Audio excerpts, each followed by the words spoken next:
ఈ మధ్య కాలంలో మీరు ఎప్పుడైనా రాబందులను చూసారా? అఫ్ కోర్స్ చూసి ఉండరు. ఎందుకంటే 98% వరకు రాబందులు అంతరించిపోయాయి. దీని కారణంగా ఇయర్ 2000 నుంచి 2005 మధ్య కాలంలో ఇండియాలో సంవత్సరానికి 1,00,000 మందికి పైగా జనాలు కొన్ని వైరస్ అండ్ ఇన్ఫెక్షన్స్ తో చనిపోయారు అని కొన్ని రిపోర్ట్స్ చెప్తున్నాయి. వినడానికి కాస్త షాకింగ్ గానే ఉండొచ్చండి, కానీ అదే నిజం. అసలు రాబందులు అంతరించిపోతే మనుషులు ఎందుకు చనిపోతున్నారు? శవాలను పీక్కు తినే ఈ పక్షులు మనల్ని అసలు ఈ వైరస్ నుంచి అండ్ ఇన్ఫెక్షన్ల నుంచి ఎలా కాపాడతాయి? ఇవాల్టి మన వీడియోలో దీని గురించే మాట్లాడుకోబోతున్నాం. సో ట్రస్ట్ మీ, ఈ వీడియో చాలా అంటే చాలా ఇంట్రెస్టింగ్ గా ఉండబోతుంది. స్కిప్ చేయకుండా ఎండ్ వరకు చూడండి.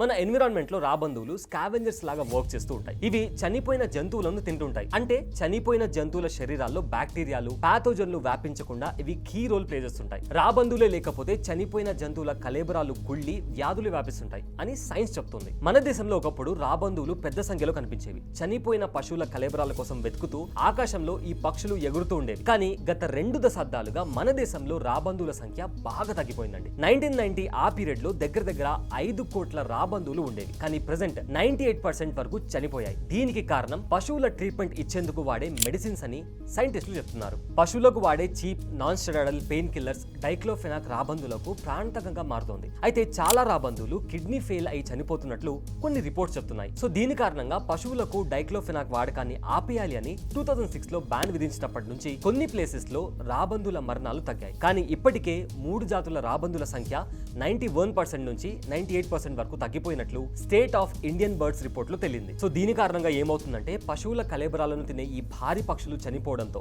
డేంజరస్ బ్యాక్టీరియాలు, ఇన్ఫెక్షన్లు పెరిగిపోయాయని అమెరికన్ ఎకనామిక్ అసోసియేషన్ జనరల్ లో పబ్లిష్ అయిన ఒక రిపోర్ట్ చెప్తుందండి. ఈ రిపోర్ట్ ప్రకారం ఇయర్ 2000 నుంచి 2005 మధ్య కాలంలో ఇండియాలో సంవత్సరానికి 1,00,000 మందికి పైగా జనాలు వైరస్ అండ్ ఇన్ఫెక్షన్ సోకి చనిపోయారని ఈ రిపోర్ట్ లో తేలింది. అయితే ఈ వీడియో స్టార్టింగ్ లో మనం చెప్పుకున్నట్లు రాబందులు చనిపోయిన జంతువులను తింటుంటాయి. అంటే చనిపోయిన జంతువుల శరీరాల్లోని బ్యాక్టీరియాలు, పాథోజన్లు స్ప్రెడ్ అవ్వకుండా ఇవి కీ రోల్ ప్లే చేస్తుంటాయి. సో రాబందులే లేకపోతే చనిపోయిన జంతువుల కళేబరాలు కుళ్ళి వ్యాధులు వ్యాపిస్తుంటాయి. సో దీన్ని బట్టి మనం క్లియర్ గా అర్థం చేసుకోవాల్సింది ఏంటి అంటే ప్రజల ఆరోగ్యం కాపాడడంలో రాబందుల పాత్ర చాలా ఎక్కువగా ఉంది. వాటిని కాపాడడంలో ఆర్ సంరక్షించడంలో మనం ఫెయిల్ అయ్యామని చాలా క్లియర్ గా చెప్పుకోవచ్చు. రాబందుల పాపులేషన్ పడిపోయిన తర్వాత మన దేశంలోని కొన్ని డిస్ట్రిక్ట్స్ లో మనుషుల మరణాల రేట్ 4% పైగా పెరిగింది అని సైంటిస్టులు చెప్తున్నారు. అయితే ఇవి బాగా తగ్గిపోయిన కారణంగా ఇయర్ 2000 నుంచి 2005 మధ్య కాలంలో హ్యూమన్ డెత్ రేట్ ఇంక్రీజ్ అయింది. ఎవ్రీ ఇయర్ అప్రాక్సిమేట్లీ 1,00,000 మందికి పైగా అడిషనల్ గా చనిపోవడానికి ఇదే కారణమని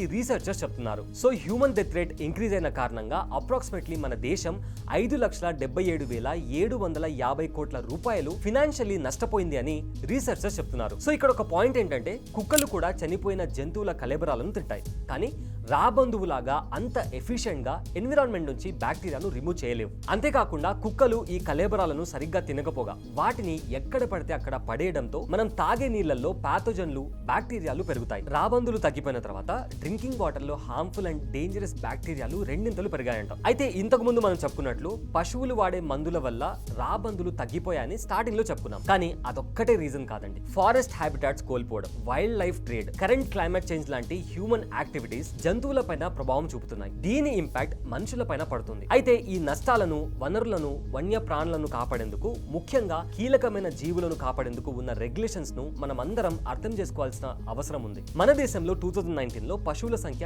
50 కోట్లకు పైగా నమోదైంది. వరల్డ్ వైడ్ గా చూసుకుంటే ఇది చాలా హ్యూజ్ నంబర్. పశువుల కళేబరాలను తొలగించేందుకు రైతులు ఎక్కువగా అత్యంత సమర్థవంతమైన స్కావెంజర్లుగా పిలువబడుతున్న రాబందులపైన ఆధారపడేవారు. కానీ ఇండియాలో రాబందుల సంఖ్య అత్యంత వేగంగా తగ్గిపోయినట్లు రీసెర్చర్స్ చెప్తున్నారు. అయితే రాబందులు మళ్ళీ తిరిగి వస్తాయా అంటే దానికి కొన్ని సైన్స్ ఉన్నప్పటికీ ఖచ్చితంగా చెప్పడం కష్టం. రీసెంట్ గా ఒక సర్వేలో సౌత్ ఇండియాలో 300కి పైగా రాబందులు ఉన్నట్లు గుర్తించారు. బట్ వచ్చిన వాటిని ఎలా సంరక్షించుకోవాలో అనే దాని గురించి ప్రతి ఒక్కరూ ఖచ్చితంగా ఆలోచించాలి. నేనైతే రాబందుల్ని ఎప్పుడో జయమందేరా అండ్ రీసెంట్ గా వచ్చిన గోట్ లైఫ్ సినిమాలో చూడడమే తప్ప రియల్ లైఫ్ లో ఎక్కడ చూడలేదండి. సో అదండి మ్యాటర్.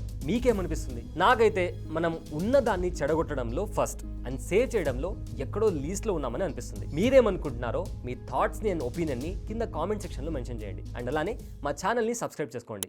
Thanks for watching.